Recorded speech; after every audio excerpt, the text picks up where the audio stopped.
Hello दोस्तों, lead of mind में आप सभी का स्वागत है। दोस्तों, अभी तक हम लोगों ने चोल साम्राज्य के बारे में पढ़ा।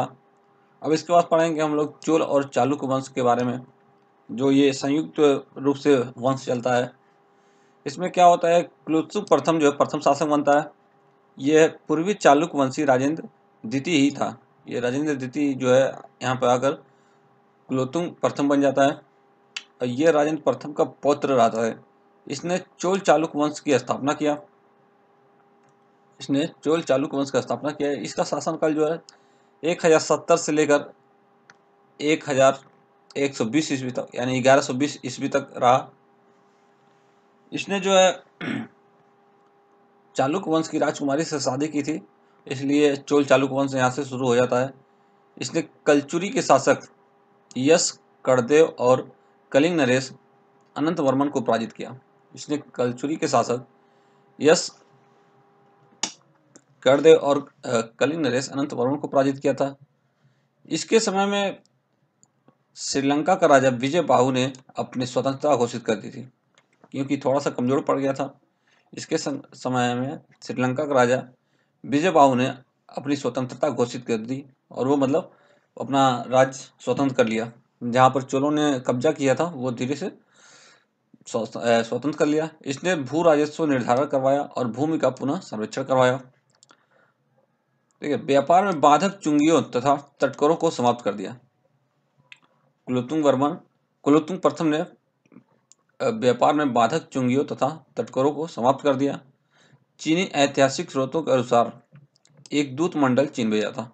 इसने चीनी ऐतिहासिक स्रोतों के अनुसार एक दूत मंडल चीन में भेजा था। इसने उपाधि धारण की सुगम तविर्त मतलब करों को हटाने वाला, क्योंकि ये इसने करों को हटा दिया था। तो आगे देखते हैं।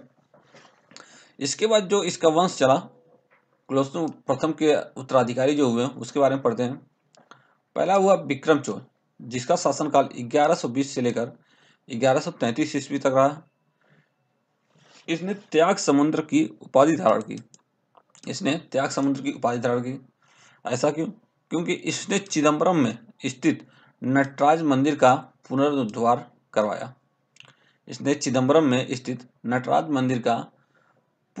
करवाया। अब आप सोचते होंगे कि ये बहुत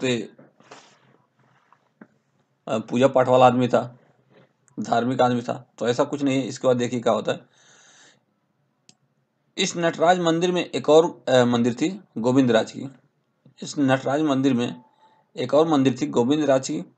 जिसमें प्राचीन वैष्णव मूर्ति रखी हुई थी। गोविंदराज के मंदिर में प्राचीन वैष्णव मूर्ति रखी हुई थी। इसने क्या किया कि इस मूर्ति को समुद्र में फेंकवा दिया और इसने जो ये जनता से जबरन टैक्स वसूल कर मंदिर को बनवाया था। इसने जो मंदिर का पुनरुद्धार करवाया, जनता से जबरन टैक्स वसूल कर करवाया था, क्योंकि उस समय इसके राज्य में अकाल पड़े थे और बाढ़ से भी जनता परेशान थी। लेकिन ये जनता की भला न सोचकर उनसे टैक्स वसूला और इस मंदिर का पुनरुद्धार करवाया।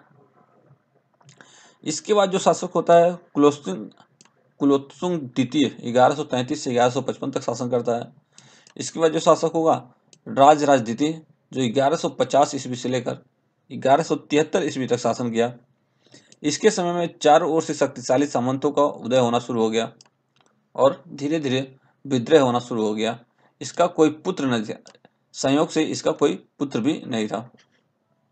ठीक, अगला जो शासक हुआ अधिराज द्वितीय 1173 से 1182 ईस्वी तक। इसके समय में पांड्य वंश के दो उत्तराधिकारी उभर कर सामने आए।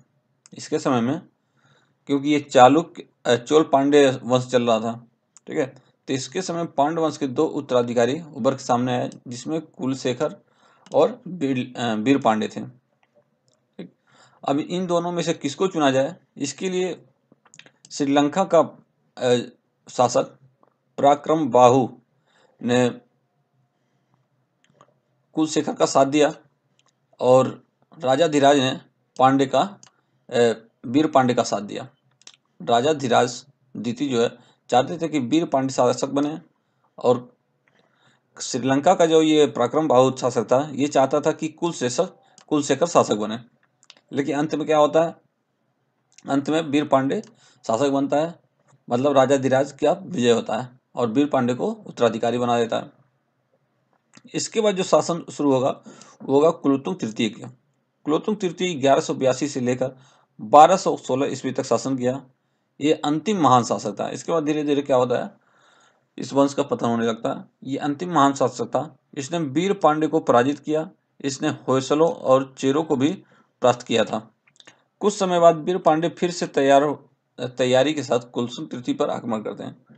वीर पांड्य जो है कुछ समय के बाद फिर तैयारी करते हैं और कुलोत्तुंग तृतीय पर आक्रमण कर देते हैं और इसको बुरी तरह से तहस नहस कर देते हैं, पूरा एकदम समाप्त कर देते हैं, समझ लीजिए।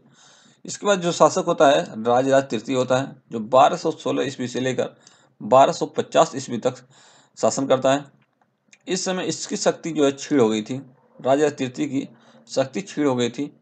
चारों तरफ से विद्रोह शुरू हो गया था और अराजकता फैला हुआ था।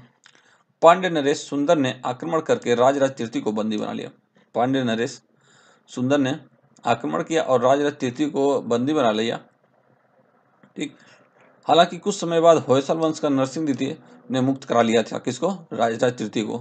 ठीक। इसके बाद जो शासक हुआ राजेंद्र तृतीय, जो 1279 से ईस्वी में शासक बना। इसने सुंदर पांड्य को पराजित किया, लेकिन चालुक्य नरेश तृतीय से पराजित हो गया।